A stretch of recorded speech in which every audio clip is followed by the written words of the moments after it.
Apa salah kita? Kenapa kita minta ampun sama Allah padahal kita baru saja sholat? Bapak Ibu rahimahullah ta'ala, setan. Tahu Bapak Ibu setan? Tahu? Kenal sama setan? Enggak.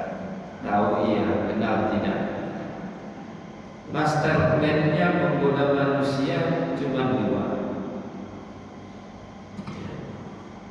Yang pertama, setan itu menggoda manusia supaya tidak beribadah.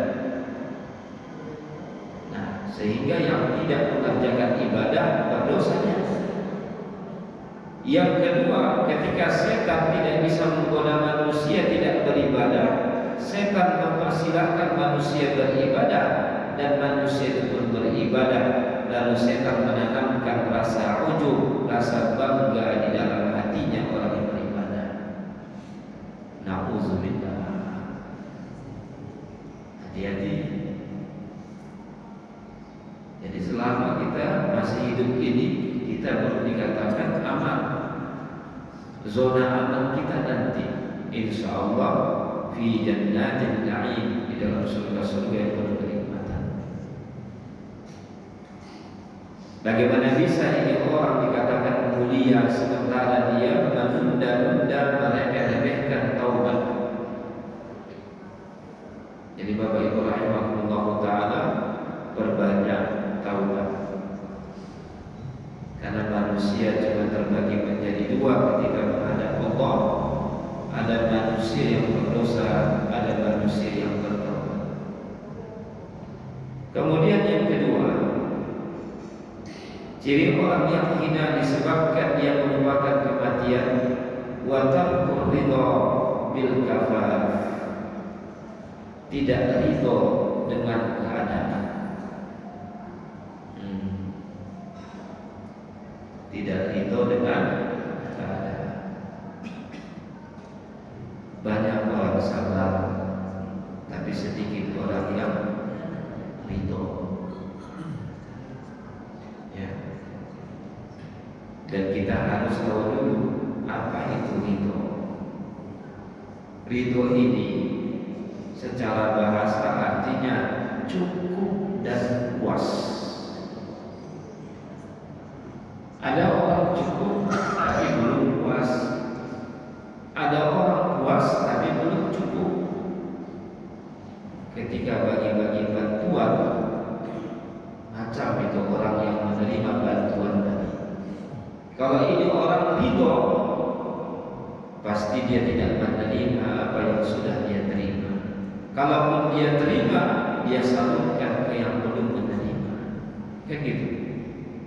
Kalau ini orang ridho, gak mungkin dia mengeluh dengan mengatakan itu saja yang kami terima. Berat ridho itu. Wa ridwan minallahi akbar, dan ridho Allah itu lebih besar daripada surga. Bapak Ibu rahimahullah ta'ala, ridho ini beda ridho kita dengan ridho Allah. Kalau ridho kita maunya puasa Ramadan itu lagi musim panas, buka puasanya siang hari atau waktu maghrib. Lagi musim kemarau. Ridhonya kita, bukan ridhonya Allah ya. Ridhonya kita puasa itu bukannya di waktu siang hari atau di waktu maghrib. Iya. Bosan, sok-sok malaikat lah. Kita ini manusia ini. Ya, walaupun kita bilang tetap saya pilih maghrib, ya sekarang aja itu. Dulu waktu kita masih muda maunya jangankan siang, jam 10 pun mau buka puasanya. Pilih mana? Tahajud atau tidur malam? Pilih mana? Pasti tidur. Ya, itu hanya teori saja. Tahajud ya Ustaz daripada tidur.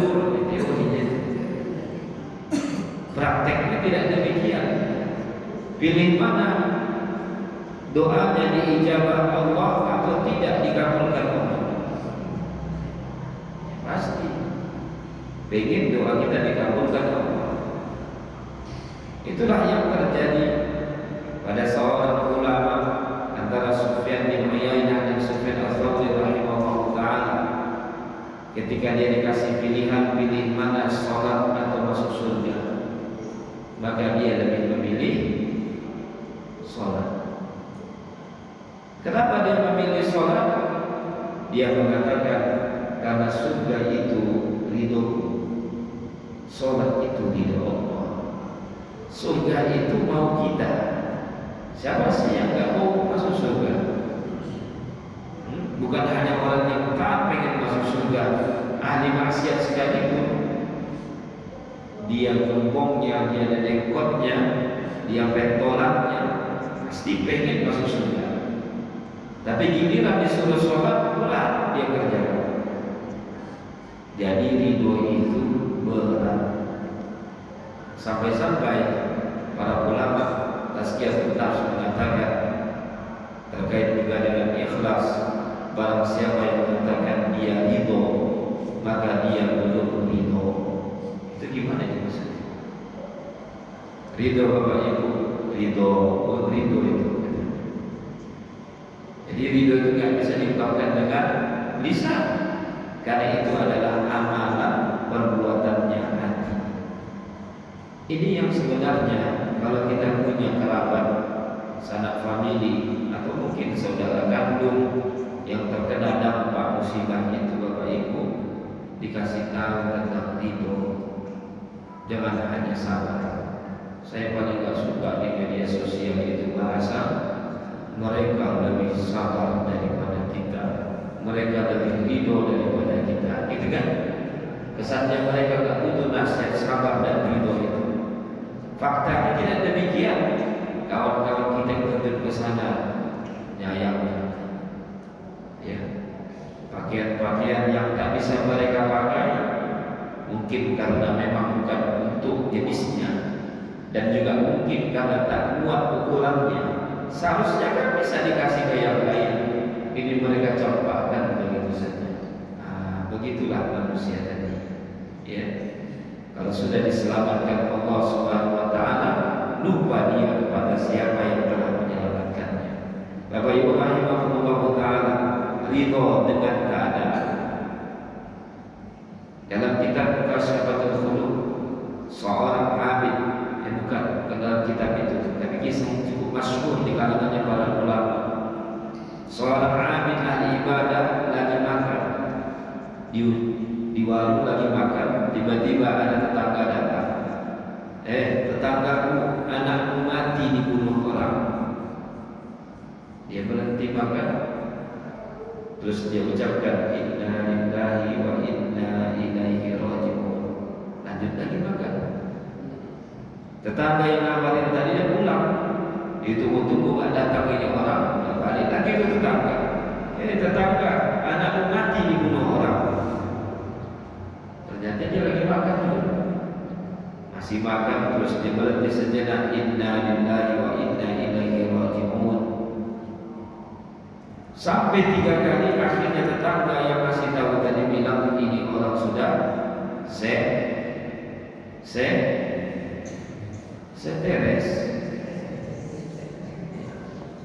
Ini orang sudah seteres. Anaknya dibunuh orang, anaknya mati, masih sempat-sempatnya dia makan. Bapak Ibu rahimahullah ta'ala.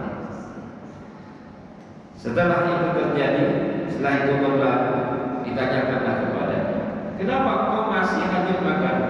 Kenapa kau tidak tinggalkan makanan? Apa dia jawab, itulah hidup. Ya. Apa yang harus kulakukan ketika mendengar anakku telah dibunuh orang, nyawanya sudah melayang, kutinggalkan makanan ini, lalu mendatangi anakku, apakah nyawanya bisa kembali? Tidak bisa. Sementara Allah sedang memberikan nikmat kepada. Jadi pelajaran penting bagi kita Bapak Ibu. Saya biasanya kalau ada kenalan gitu ya, entah itu jamaah atau sahabat kawan, kalau dia ditinggal wafat oleh orang yang dicintainya, misalnya orang tuanya atau pasangan hidupnya atau saudara kandungnya, yang pertama kali saya tanya itu sudah makan, sudah minum. Ya. Saya yakin nggak mungkin laparnya hilang. Selera makan hilang betul. Lapar tak bisa dibohongi, nggak bisa lapar itu dibohongi. Tapi kalau selera bisa disetting, bisa diatur dia. Nah maka orang yang ditinggal wafat oleh orang yang dicintainya, tak mau makan dia, tak mau minum dia, terus dia bilang ridho ya, iya aku ridho. Enggak, itu bukan ridho karena Allah, itu ridho Roma.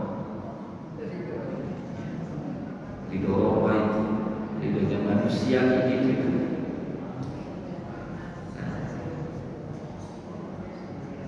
Maka kalau ini orang yang ridho, seharusnya dia lanjut makan. Setelah dia selesaikan itu makanan, baru dia datangi anaknya tadi. Betul?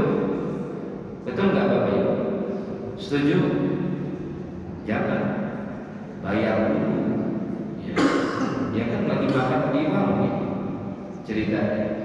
Jadi jangan karena musibah tadi habis makan langsung pulang nggak bayar. Yang bayar tetap bayar di kasir.